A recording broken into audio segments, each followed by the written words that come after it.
การที่เราได้มีโอกาสมาปฏิบัติธรรมเหมือนกับว่าเราใช้วันเวลาที่มีอยู่สำหรับการฝึกจิตคือว่านี่เป็นการปฏิบัติบูชาในมงคลสูตรท่านพระพุทธเจ้าได้ตรัสว่าอาเสวนาจะพาลานังการไม่เสวนากับคนพาลเสวนาหมายว่าเกี่ยวข้องไม่เกี่ยวข้องกับคนพาลบัณฑิตานันจะเสวนาการคบหาการเกี่ยวข้องกับบัณฑิตอันที่สามครับบูชาจะปูชนียานังบูชาในสิ่งหรือบุคคลที่ควรบูชาเอตัมมังคะละมุตตมังนี้เป็นมงคลอันสูงสุดมงคลมี38ประการเริ่มที่จะละห่างไกลจากคนพาลเป็นอันดับแรกนะเขาหาคนที่เป็นบัณฑิตเป็นอันดับที่สองอันที่สามก็คือบูชาในสิ่งที่ควรบูชาอะไรล่ะเป็นสิ่งที่ควรบูชาก็คือพระรัตนตรัยการบูชามีสองอย่างคืออมิสสบูชาการบูชาด้วยวัตถุนี่ก็ว่าเราหาดอกไม้มาบูชาพระดอกไม้ก็เป็นวัตถุนะเราถวายข้าวพระพุทธอาหารก็เป็นวัตถุ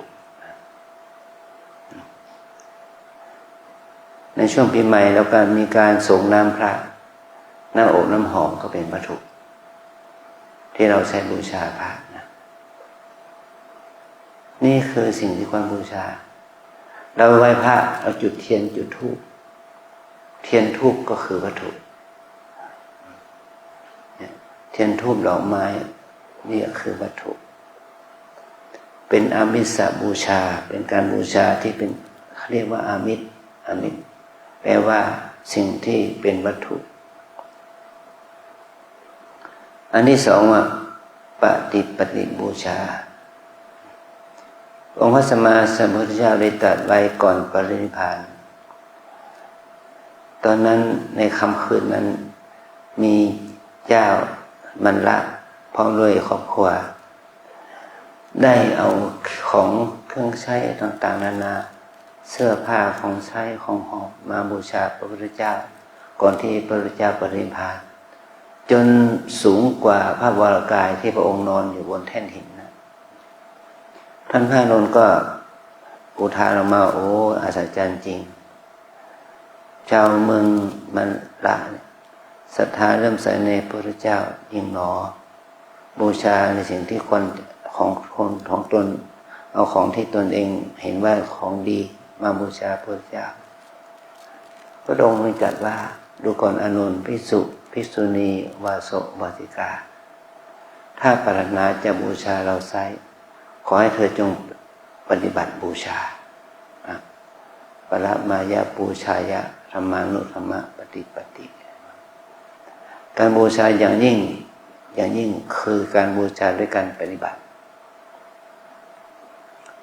การปฏิบัตินี่เป็นยอดแห่งการบูชานะเราทั้งหลายไม่จะมา3 วัน 7 วันก็ขอให้เราใช้เวลาที่มีอยู่3 วัน 7 วันบูชาด้วยการปฏิบัตินะมีแม่ชีคนเดียวมี1 เดือนตอนนั้น3 วัน 7 วันมี2 คน3 คนแม้ว่าเราจะมาระยะสั้นก็ใช้เวลาแห่งชีวิตที่มีอยู่สำหรับการบูชาระยะสั้นเนี่ยเป็นการบูชาด้วยความศรัทธาด้วยความตั้งใจถ้าเราตั้งใจปฏิบัติเราศรัทธาต่อการปฏิบัติมันก็จะเป็นมหากุศลเป็นบุญเป็นมงคลแก่เรานะเนี่ยเรา ได้ใช้เวลาของชีวิตเพื่อการปฏิบัติบูชา3 วัน 7 วันตามที่เราจะมีนะ2 วัน 3 วันก็แล้วแต่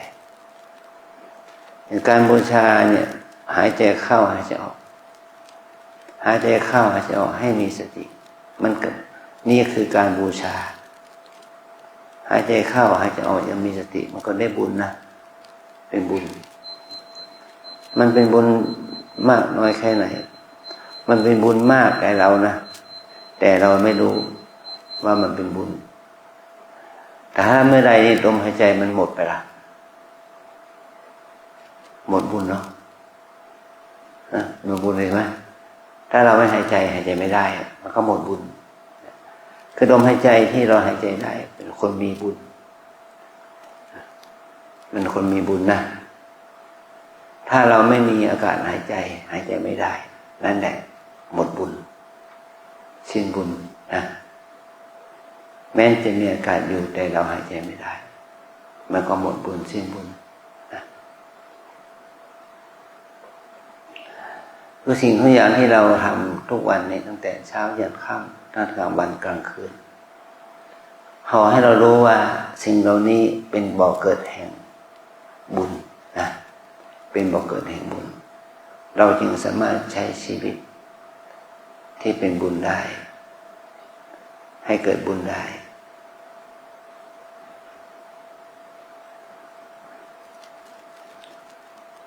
บุญเกิดขึ้นด้วยวิธีการ3 อย่างโดยย่อนะ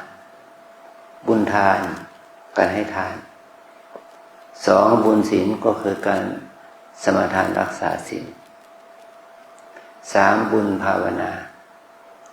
บุญที่เกิดจากการเจริญสติทำให้เกิดสมาธิและปัญญาบุญภาวนานะบุญทานบุญศีลบุญภาวนานี้มันก็จะเป็นบารมีเป็นอานิสงส์แก่เรานะแม้ว่าเราจะรู้สึกว่ามันไม่เพียงพอก็จริงอยู่ถ้าเรารู้สึกว่ามันไม่เพียงพอก็ต้องสร้างบุญให้มากการสร้างบุญของเราเนี่ยก็ไม่ต้องใช้สร้างบุญทานเราเป็นคนยากจนนะหาเงินไม่พอใช้บุญอะไรที่เราจะทำได้มากบุญศีลรักษาศีลให้ดีอยู่ข้างนอกคือศีล 5ให้ดีนะแล้วก็บุญภาวนาเนี่ยถ้าเราอย่าคิดว่าไม่มีเวลาภาวนาที่แท้จริงคือเราขี้เกียจภาวนาต่างหากใช่ไหมเราหายใจทุกวันเวลาตั้งแต่ตื่นนอนถึงหลับนอนตั้งแต่หลับนอนถึงตื่นนอนมันก็มีการหายใจอยู่ตลอดเวลาแต่ถ้าเราหายใจอย่างมีสติมันก็ได้บุญนะถ้าเราหายใจอย่างไร้สติมันก็ไม่ได้บุญบุญภาวนาเกิดขึ้นจากการมีสติอยู่กับการหายใจเป็นต้นนะแต่เมื่อเรามาอยู่ที่นี่นะแม่ชีท่านสาธิตให้เรานะกราบจะมีสติกราบอย่างไรก็รู้เนาะกราบให้มันอย่างไรให้มีสติเดินให้มีสติเดินอย่างไรท่านก็สอนแนะนำเราแล้วนะขวาย่างซ้ายย่างอย่างนี้เป็นต้นนะนั่งอย่างมีสตินั่งอย่างไรนั่งพับเพียบนั่งอะไรก็นำแต่บางนั่งให้ตั้งกายให้ตรงมามือหน้าตักเมื่อเรานั่งอย่างมีสติแล้วก็เอาสติไปที่ไหนต่อไปคือหายใจอย่างมีสติให้รู้ถึงอาการหายใจเข้าหายใจออกการหายใจเข้าหายใจออกนั้นมีอยู่แล้วนะทั้งเวลาหลับเวลาตื่นแต่การหายใจยังมีสติสัมปชัญญะอย่างที่เราฝึกให้เรามีสติกับการหายใจเข้าออกดูที่อาการพองยุบหายใจเข้าท้องพองหายใจออกท้องยุบใหม่ๆเราก็ไม่รู้เรื่องรู้ราวจับได้ไม่ได้จับได้บ้างไม่ได้บ้างนะถ้าเราหายใจยาวๆลึกๆเอามือกุมที่หน้าท้องก็รู้สึกอาการพองอาการยุบได้เพราะว่าเหมือนกับว่าลมเข้าลูกโป่งลมเข้าลูกโป่งมันจะต้องใช้การ เป่าลมเข้าลูกโป่งให้ใช้ความเพียรหน่อยให้ใช้ความพยายามหน่อยมันลูกโป่งมันจึงจะพองขึ้นได้นะให้เรารู้ถึง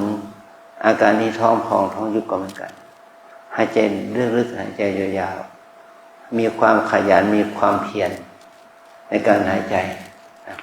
ให้รู้ถึงหายใจเข้าหายใจออกให้รู้ถึงอาการพองยุบก็จะก่อให้เกิดสติสมาธิและเกิดปัญญาขึ้นมาได้ด้วยความเพียรนะเราทุกคนมีลมหายใจอยู่แล้วเราทุกคนมีอาการหายใจอยู่แล้วเนาะเดี๋ยวนี้ที่นี่มีอาการหายใจไหมมีไหมมีเรามีลมหายใจอยู่แล้วแต่เราไม่มีสติกับการหายใจที่เรามาอยู่ที่นี่ก็มาฝึกให้เรามีสติกับการหายใจหายใจเข้ารู้หายใจออกรู้หายใจเข้ายาวรู้หายใจออกยาวรู้หายใจสั้นออกสั้นรู้นะอย่างนี้เป็นต้นนะเป็นการหายใจอย่างมีสติเรียกว่าอานาปานสติรู้ถึงความหายใจรู้ถึงอาการหายใจเข้าหายใจออก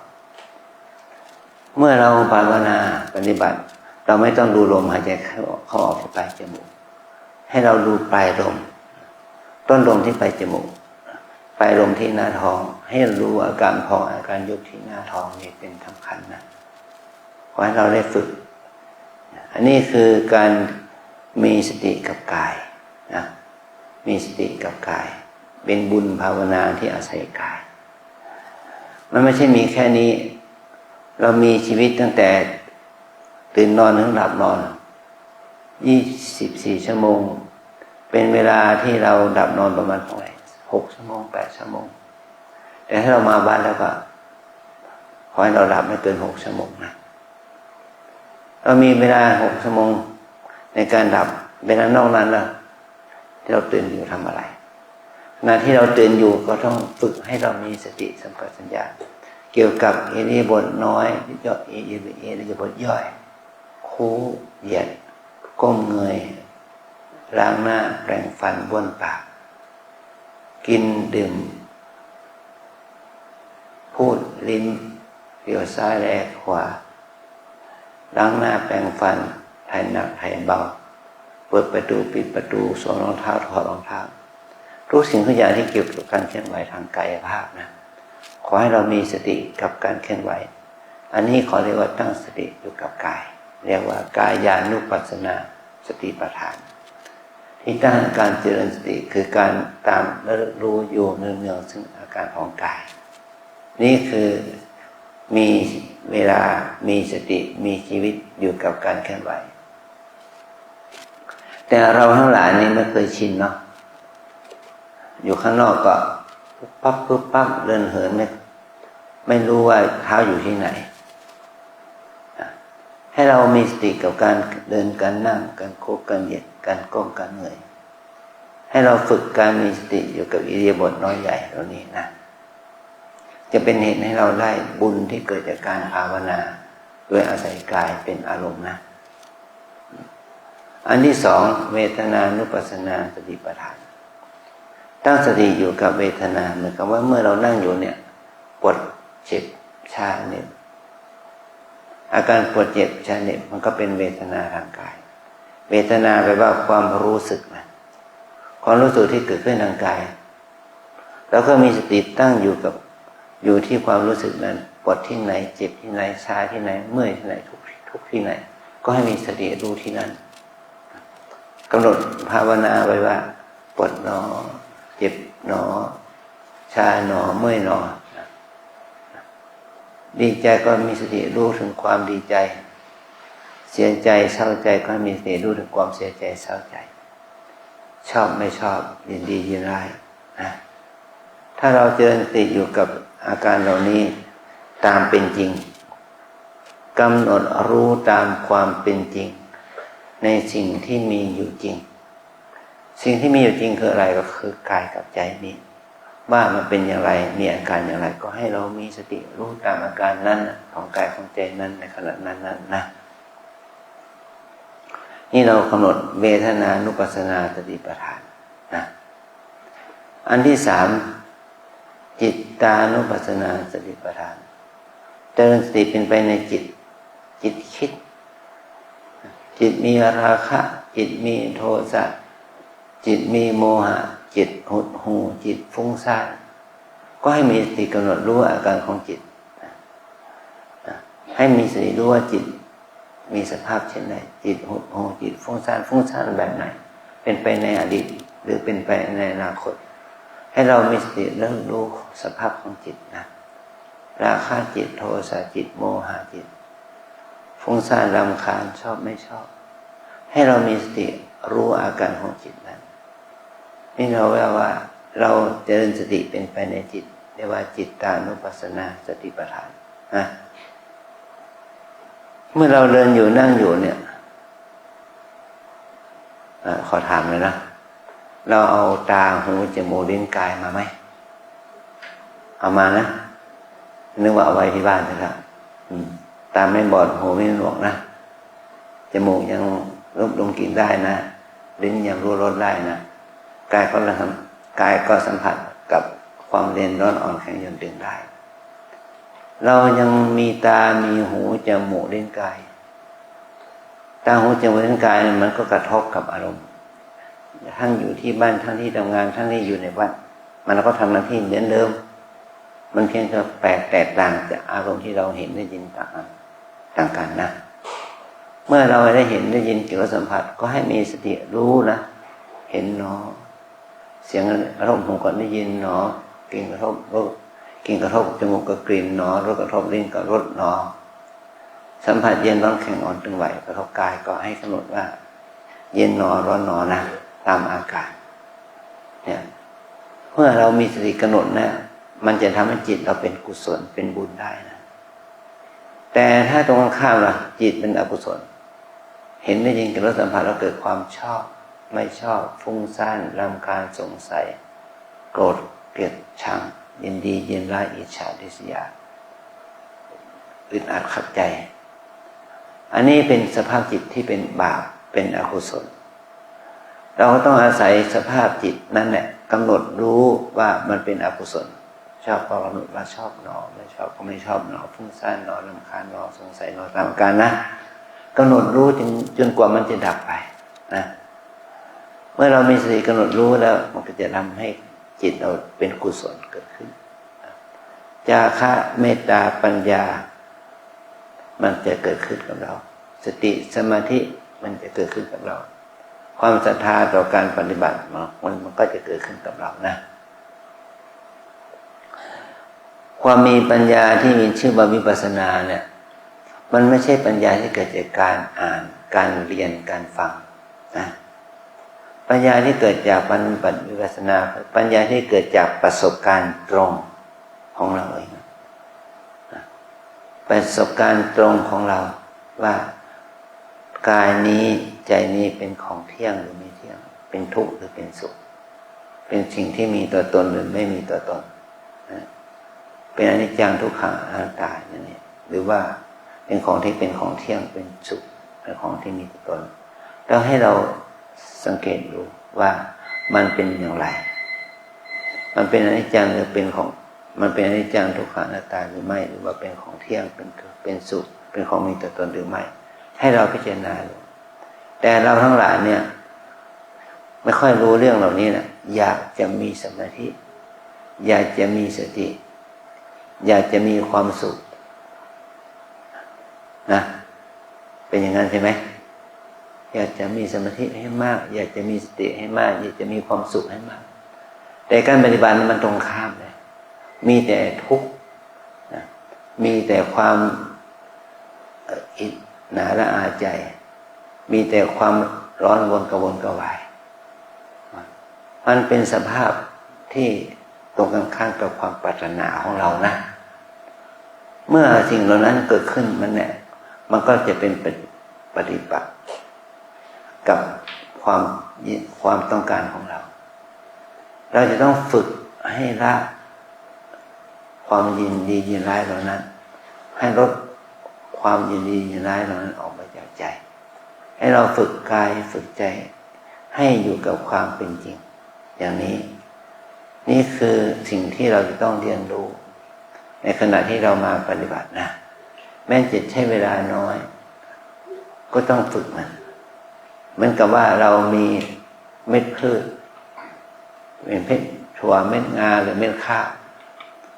3 วันเนี่ยเรามาหว่านเนี่ยมันก็รากงอกยอดแทงเป็นไปได้ไหมได้แต่มันโตไหมมันไม่โตมันจะเป็นดอกมันจะมีดอกมีผลออกมาไหมก็ไม่มีมันมีแต่แค่เราเห็นมันงอกเงยแต่ถ้าเราไม่ดูแลเอาใจใส่รักษามันก็ไม่เติบโตแต่ถ้าเราเอาใจใส่รักษามันก็ค่อยเติบโตข้ามวันข้ามเดือนจนถึงข้ามปีมันก็เติบโตไปมีดอกมีผลแก่เรามีร่มมีเงาแก่เรานะสิ่งเหล่านี้แหละเราจะต้องใส่ใจว่าการปฏิบัติธรรมนะมันไม่ใช่ว่านึกอยากจะได้เหมือนกับอธิษฐานขอถ้าเราขอแล้วถ้าเรายากจนขอให้รวยเป็น100 ล้านพันล้านมันขอได้แต่มันไม่ได้ใช่ไหมมันไม่ได้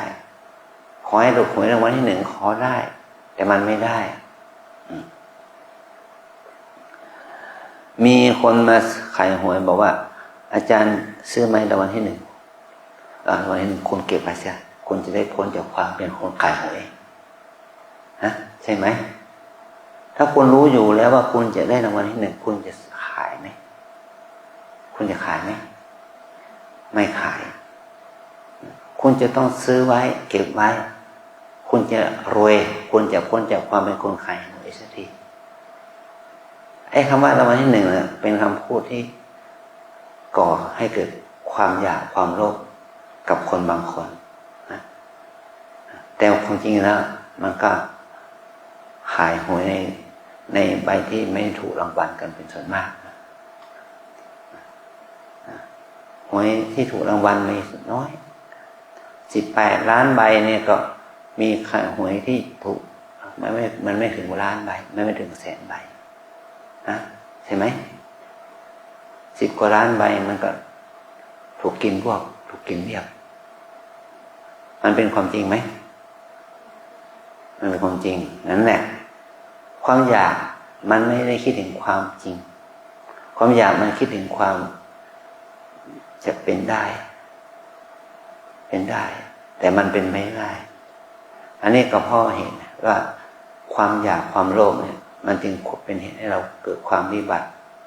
ฉิบหายนะสิ่งเหล่านี้ก็ก่อให้เกิดโทษแก่เรานะขอให้เราได้รู้ถึงสิ่งเท่านี้ตามเป็นจริงว่าเราเดินอยู่นั่งอยู่เนี่ยก็บุญแล้ว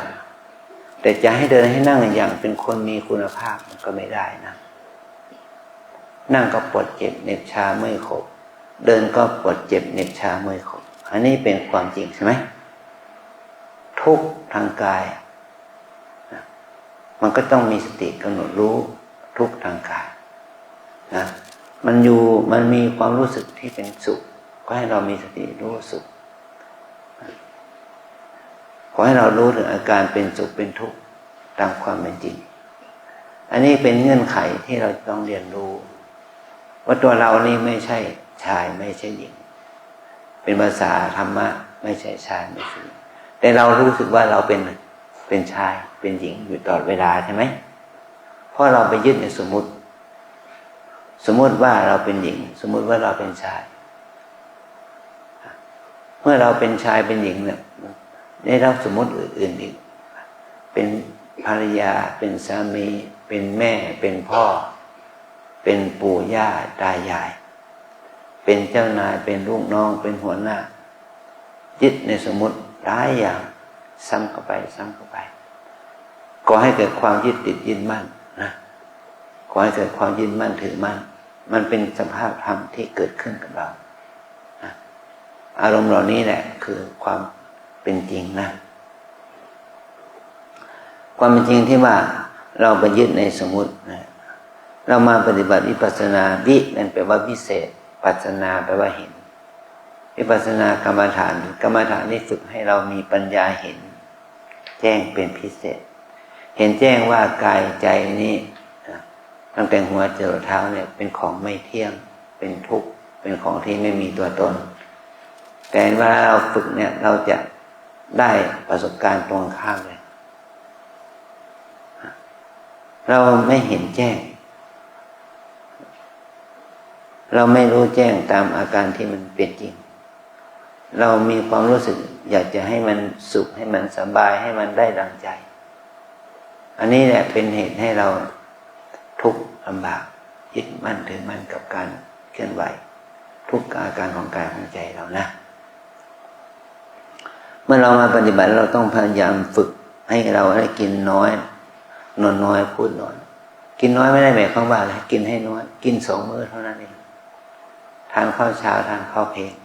กิน2 มื้อกินให้อิ่มแต่ถ้าเรากินอิ่มเกินไปมันจะง่วงนะมันจะหลับ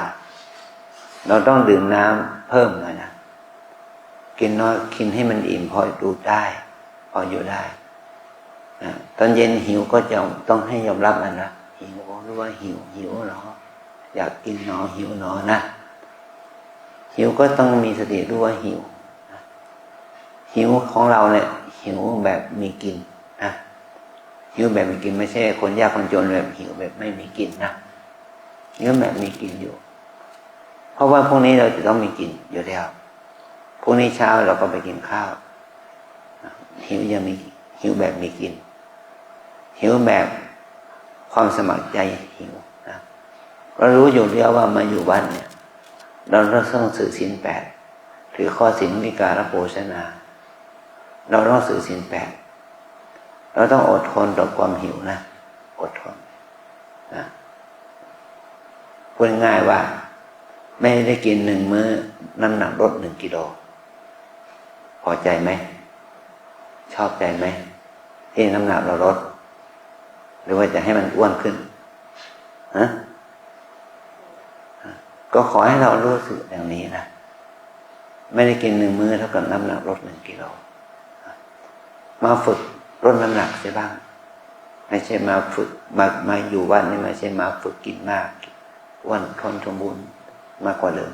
ไม่ใช่อย่างนั้นนะให้เราฝึกกินน้อยนอนน้อยคืนไม่ใช่ว่าไม่ให้นอนเลยให้นอนอย่างมากไม่เกิน6 ชั่วโมงพูดน้อยหมายถึงว่าเราเป็นนักปฏิบัติเนี่ยเราจะต้องมาอยู่เป็นผู้ปฏิบัติเนี่ยต้องเงียบต้องใส่ใจเอาใจใส่ดูแลตัวเองพูดน้อยถ้าเราพูดมากเป็นทั้งหมดมันก็ทำให้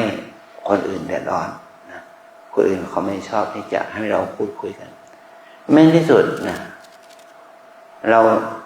ถูกเก็บโทรศัพท์และเราขโมยโทรศัพท์ไว้ที่1 เครื่องเอาไปโทรคุยกันกลางคืนเนี่ยนั่นแหละคือปัญหาของเราอย่าทำอย่างนั้นเด็ดขาดขอให้เรามีความซื่อสัตย์ต่อความเป็นโยคีของเราจะต้องไม่เก็บโทรศัพท์เอาไปใช้ในธุรกิจของตนในช่วงที่เราเป็นนักปฏิบัตินะอันนี้กันพูดน้อยปฏิบัติให้มากก็คือมีความเพียรเพิ่มความเพียรในการยืนเดินนั่งนอนตามเป็นจริงเมื่อเราเดินยืนนั่งนอนอยู่ได้อยู่เรามีเท้าเดินได้ยืนได้นั่งได้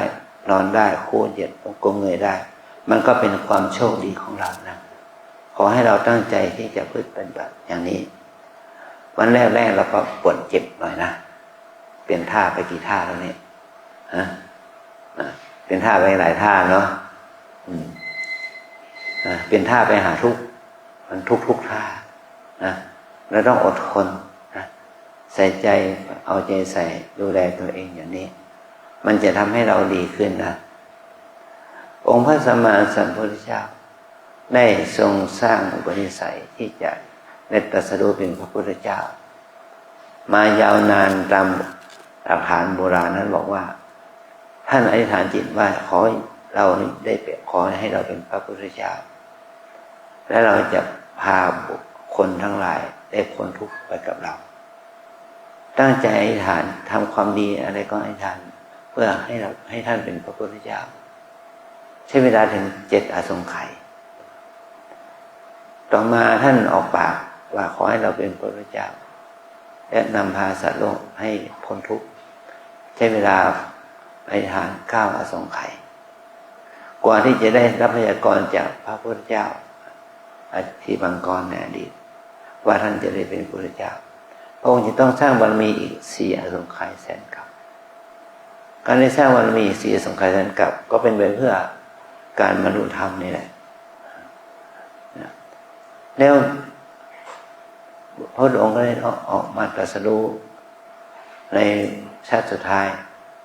มีเวลาตรัสรู้เสื่องสอนสัตว์โลกก็45 ปีก็พระองค์ก็นิพพานแล้วพระองค์นิพพานแล้วก็น้อมพระองค์ก็อนุญาตพระธรรมวินัยนี้ให้แก่พุทธศาสนิกชนรักษาพระศาสนาคำสอนนั้นได้ถึง 2,569 ปีมาถึงวันนี้นะแต่พวกเราล่ะมันอยู่ในช่วงปลายของชีวิตเป็นช่วงปลายของพระศาสนานี่แหละเป็นเครื่องบ่งบอกว่าเราจะต้องมีความเพียรเพิ่มขึ้นมีความใส่ใจเพิ่มขึ้นมีความอดทนเพิ่มขึ้นนะเนี่ยคือกินน้อยนอนน้อยพูดน้อยปฏิบัติให้มากขึ้นนะเอาทุกคนไปลงมือว่าตามนะวิปัสสนากรรมฐาน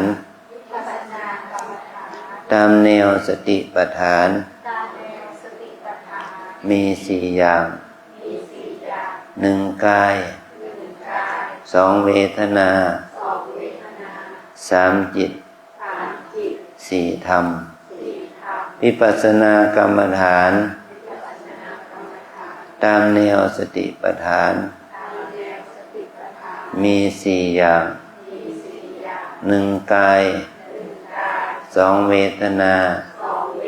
3 จิต4 ธรรม1 กาย2 เวทนา3 จิต4 ธรรมกายเวทนาจิตธรรมกายเวทนาจิตธรรมจำไว้นะเรามาปฏิบัติวิปัสสนากรรมฐานนี่ด้วยตามแนวที่เราจะฝึกตามแนวสติปัฏฐานตั้งสติอยู่กับกายตั้งแต่การกราบการเดินการนั่งการโค้งเหยียดก้มเงยทุกสิ่งทุกอย่างตั้งสติอยู่กับการหายใจเข้าออกตั้งสติอยู่กับการพองยุบนะอย่างที่อธิบายแล้วเนาะอันที่2เวทนาคืออาการที่เราปวดเจ็บชาเหน็บอย่างเนี้ยเราต้องอดทนฝึกความอดทนฝึกความเพียรมันไม่ใช่ว่าการนั่งท่าเดียวจะบรรลุธรรมนะเห็นไหมมันต้องใช้ความอดทนใช้ความเพียรอันที่3จิตความคิดใจของเราเนี่ยฟุ้งซ่านเป็นนิด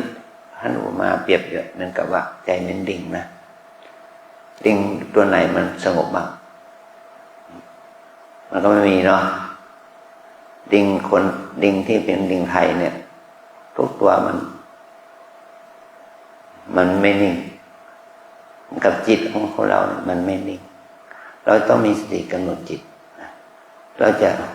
บ่นว่าทำไมจิตใจของเราถึงไม่นิ่งมีแต่ความคิดวุ่นวายความฟุ้งอันนั้นแหละเป็นความจริง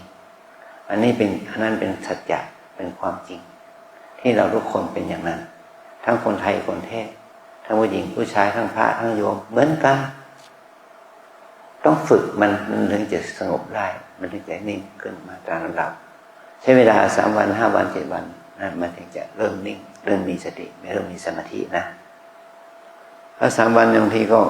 ยังไม่ได้อะไรเลยนะมันก็มีปรากฏการณ์ของจิตมีแต่ความคิดความฟุ้งให้เรามีสติรู้ความคิดความฟุ้งนะอันที่4ทำชอบไม่ชอบง่วงฟุ้งสงสัยที่เกิดขึ้นตาหูจมูกลิ้นกายใจเรานะให้เรามีสติรู้ถึงอาการชอบไม่ชอบง่วงฟุ้งสงสัยตามอาการที่มันเกิดขึ้นนะอันนี้คือเราจะได้เรียนรู้สันดานตัวเองพูดง่ายๆเนาะให้เราเรียนรู้สันดานตัวเองว่าตัวเราเองเป็นเช่นใดให้เรารู้สภาพจิตสภาพกายของเราเช่นนั้น ฝึกนะฝึกให้เราได้เรียนรู้ความจริงของชีวิตให้เรามีสติสัมปชัญญะเอาใจใส่ดูแลตัวเองอย่างนี้เรื่อยๆไปมันจะดีขึ้นตามลำดับนะขออนุโมทนา